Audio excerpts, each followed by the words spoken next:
Hi అండి.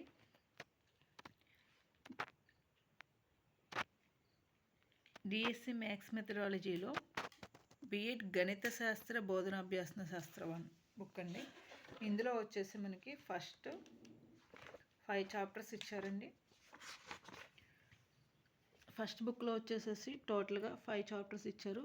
ఈ 5 చాప్టర్స్లో first chapter వచ్చేసి గణిత శాస్త్ర అర్థం, స్వభావం, పరిధి. గణిత శాస్త్ర అర్థం, స్వభావం, పరిధిలో మొత్తం మళ్ళీ 5 సబ్ టాపిక్స్ ఉన్నాయి. అందులో ఫస్ట్ వచ్చేసి గణిత శాస్త్ర అర్థం, స్వభావం, పరిధి అండి. ఇందులో ఫస్ట్ ఇది వచ్చేసి గణిత శాస్త్ర అర్థం, స్వభావం, పరిధి. ఈ టాపిక్ గురించి ఈరోజు చూద్దామండి. చూడండి, ఇందులో ఫస్ట్ పారాగ్రాఫ్ వచ్చేసేసి ఏంటంటే, అనాదిగా మానవుడు గణితాన్ని ఉపయోగిస్తున్నట్లుగా మనకు చరిత్ర చెప్తుంది. అంటే మానవుడు తనకు తెలియకుండానే గణితాన్ని ఉపయోగిస్తున్నాడు. అంటే ఏ రూపంలో అంటే లెక్కిస్తున్నాడు, డబ్బులు లెక్క పెట్టడం కానీ, ఇంకేదైనా మిగతా లెక్క పెట్టడం కానీ, తోచటం కానీ, కూరగాయలు కానీ ఏమన్నా తుయ్యాలన్నా, అదేవిధంగా కొలవటం మొదలైన అన్నిటిలో కూడా అతని నిత్య జీవితంలో భాగంగానే ఉన్నాయి. అతనికి తెలియకుండానే గణితాన్ని నిద్ర లేచింది మొదలు పడుకోపోయే వరకు కూడా తనకు తెలియకుండానే ఉపయోగిస్తున్నాడు. అయితే ఇంతటి ప్రాముఖ్యత కలిగిన గణితాన్ని ప్రతి వ్యక్తి సెకండరీ స్థాయి వరకు నేర్చుకోవాలని ఏ కమిషన్ సూచించింది అనేది మనకి ఇక్కడ బిట్ వస్తుందండి. కొఠారి కమిషన్. ప్రతి వ్యక్తి సెకండరీ స్థాయి వరకు నేర్చుకోవాలని గణితాన్ని సూచించిన కమిషన్ కొఠారి కమిషన్. నెక్స్ట్, గణిత పరిజ్ఞానం అనేది ప్రతి వ్యక్తికి నేడు తప్పనిసరి అండి. ఏ పని చేయాలన్నా గణిత పరిజ్ఞానం కావాలి. అందుకే గణితం నేడు అత్యంత ప్రాధాన్యతను సంతరించుకుంది. నెక్స్ట్ వచ్చేసి సకల శాస్త్రాలకి కూడా మూలం గణితం అని చెప్పిన వారు ఎవరు? బెకన్. అంటే ఏ శాస్త్రం అభ్యసించాలన్నా తప్పనిసరిగా గణిత పరిజ్ఞానం అవసరం. ఇంతటి ప్రాధాన్యత కలిగిన గణితాన్ని ఉన్నత పాఠశాల స్థాయి వరకు ప్రతి వ్యక్తి నేర్చుకోవాల్సి ఉంది. అంటే ఉన్నత పాఠశాల స్థాయి వరకు అంటే మనం ఎక్కడ ఏ స్కూల్లో చదివినా 10th క్లాస్ వరకు కూడా ప్రతి ఒక్కళ్ళు కూడా మ్యాథ్స్ ఉంటుంది, ఫిజికల్ సైన్స్ ఉంటుంది, బయాలజికల్ సైన్స్ ఉంటుంది, సోషల్ అందరికీ కామన్గా ఉంటుంది. కాకపోతే 10 తర్వాత ఎవరి ఇంట్రెస్ట్ని బట్టి వాళ్ళు, ఎంపీసీ ఇష్టం లేని మ్యాథ్స్ ఇంట్రెస్ట్ లేని వాళ్ళు బైపీసీ, సిఈసీ. అంటే బైపీసీ తీసుకుంటే మ్యాథ్స్ ఉండదు, సిఈసీ తీసుకుంటే మ్యాథ్స్ ఉండదు. అలా 10వ తరగతి వరకు అందరూ కూడా కంపల్సరీగా ఉన్నత పాఠశాల స్థాయి వరకు కంపల్సరీగా అందరూ కూడా గణితాన్ని నేర్చుకోవాలి. ఓకే, ఇక్కడ టోటల్గా మనకి 3 బిట్స్. వ్యక్తి సెకండరీ స్థాయి వరకు గణితాన్ని నేర్చుకోవాలని చెప్పిన కమిషన్ కొఠారి కమిషన్. సకల శాస్త్రాలకి మూలం గణితం అని చెప్పింది బేకన్. ఏ పాఠశాల స్థాయి వరకు గణితాన్ని నేర్చుకోవాలంటే ఉన్నత పాఠశాల స్థాయి వరకు. నెక్స్ట్, గణిత శాస్త్ర అర్థం. ఇక్కడ వచ్చేసి మనకి గణితం ఏ సంస్కృత పదం నుండి వచ్చిందంటే గన్ అనే సంస్కృత పదం నుంచి వచ్చింది. సంస్కృతంలో గన్ అంటే ఏంటంటే లెక్కించడం. నెక్స్ట్, గణితాన్ని ఇంగ్లీష్లో ఏమంటారు అంటే మ్యాథమెటిక్స్ అంటారు. ఈ మ్యాథమెటిక్స్ అనే పదం గ్రీక్ భాషలోని మ్యాంతనైన్ మరియు టెక్నో అనే పదాల నుంచి వచ్చింది.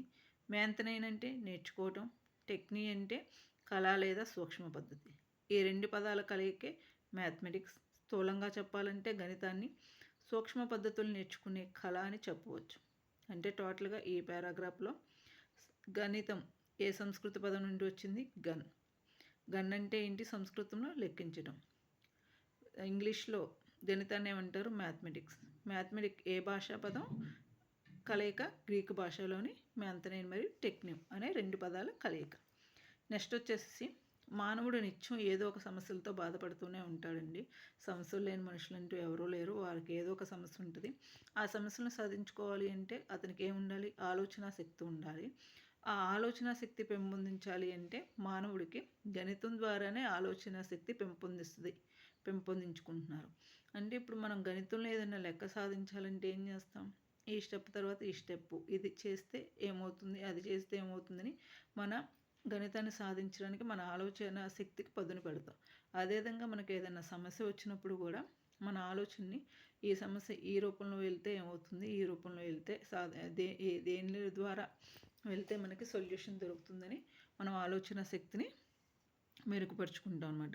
అంటే మానవుడు మా గణితం చదివిన వ్యక్తి ఎలా ఉంటాడు అంటే తెలివైన వారు అనడానికి కారణం ఏంటి? అతని ఆలోచన విధానమే. సాధారణంగా గణితం అంటే లెక్కలు అంటారండి అని చెప్తారు. కానీ గణితాన్ని అనేక మంది అనేక రకాలుగా నిర్వచించారు. ఫస్ట్ వచ్చేసి గణితం సంఖ్యలు మరియు అంతరాల శాస్త్రం. గణితం అనేది సంఖ్యలు అంతరాల శాస్త్రం. ఆకారం అమెరికా పరిమాణాల తార్కిక అధ్యయనమే గణితం. ఎవరు చెప్పారో? గణిత నిఘంటువు. నిఘంటువు అనంలోనే మనకేంటి? డిక్షనరీయే కదా. డిక్షనరీ ఎలా ఆకారంలో ఉంటుంది? రెక్టాంగులర్ ఆకారాన్ని కలిగి ఉంటుంది. అదేవిధంగా అందులో పదాలన్నీ ఎలా ఉంటాయి? అమెరికే కదా. అంటే ఆకారం అమెరికా అనంలోనే మనకేం గుర్తు రావాలి? గణిత నిఘంటువు. నెక్స్ట్ వస్తువుల మధ్య గల సంబంధాలని తెలియచేసేదే గణితం. ఏవైనా రెండు వస్తువులు తీసుకుంటే ఆ రెండింటికి మధ్య సంబంధాలను తెలియజేసేదే గణితం. నెక్స్ట్ ఆవశ్యక పరివేశనాలు ఊహించే విజ్ఞానమే గణితం అన్నవారెవరు? Benjamin Pierce. ఆవశ్యక పరివేశనాల విజ్ఞానమే అనగానే మనకి బెంజమిన్ పియర్స్. నెక్స్ట్ వస్తువుల మధ్య పరిమాణాత్మక సంబంధాలని తెలియచేసేది గణితం. ఇందాక జస్ట్ వస్తువుల మధ్య సంబంధాలు అనుకున్నాం. ఇప్పుడు ఏంటంటే వస్తువుల మధ్య క్వాంటిటేటివ్ పరిమాణాత్మక సంబంధాలు కూడా, వస్తువు చిన్నదా పెద్దదా అట్లా తెలియచేసేది కూడా గణితమే. నెక్స్ట్ గణిత శాస్త్రం విజ్ఞాన శాస్త్రాలకు రానియే కాక వాటికి దాసురాలు కూడా. గణిత శాస్త్రం విజ్ఞాన శాస్త్రాలకు రానియే కాక వాటికి దాసురాలు కూడా. నెక్స్ట్ గణితం అమూర్త భావనలతో కూడిన శాస్త్రం. గణితం అనేది అబ్స్ట్రాక్ట్ అమూర్త భావనలతో కూడిన శాస్త్రం. నెక్స్ట్ పరిమాణబద్ధ ఆలోచనలను వ్యక్తం చేయడానికి ఉపయోగపడే భాషే గణితం. పరిమాణబద్ధ ఆలోచనలు వ్యక్తం చేయడానికి ఉపయోగపడే భాషే గణితం. టోటల్గా మనకి ఇక్కడ 8 పాయింట్స్ ఇచ్చాడు. గణితం గణితం సంఖ్యలు అంతరాల శాస్త్రం. ఆకారం అమెరికా అంటే గణిత నిఘంటువు. వస్తువుల మధ్య సంబంధాలను తెలియచేసేది గణితమే. వస్తువుల మధ్య పరిమాణాత్మక సంబంధాలను తెలియచేసేది కూడా గణితమే. నెక్స్ట్ ఆవశ్యక పరివేశనాలు ఊహించే విజ్ఞానమే బెంజమిన్ పియర్స్. నెక్స్ట్ గణిత శాస్త్రం విజ్ఞాన శాస్త్రాలకు రానియే కాదు దాసురాలు కూడా. గణితం అమూర్త భావనలతో కూడిన శాస్త్రం. పరిమాణబద్ధ ఆలోచనలు వ్యక్తం చేయడానికి ఉపయోగపడే భాషే గణితం. ఓకే, టోటల్గా మనకి ఇది వచ్చేసి గణిత శాస్త్రం యొక్క అర్థానికి సంబంధించిందండి. నెక్స్ట్ క్లాస్లో స్వభావం గురించి చూద్దాం.